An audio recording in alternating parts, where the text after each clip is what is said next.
Ayan, pakinggan po natin yung paghihilik ni Bro Alo.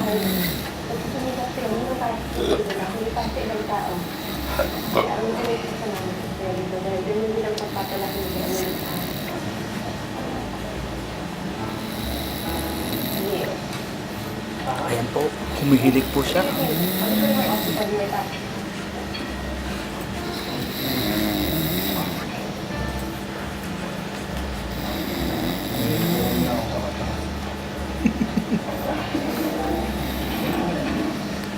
Ito naman sagot ni Bro JR.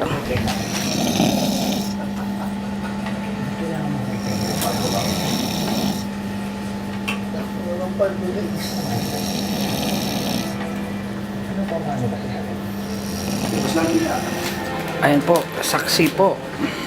Ayan po, caught in the act.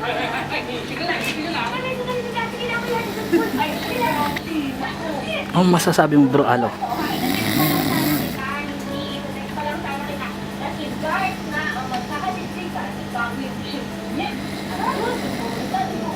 Okay, salamat sa iyong sagot.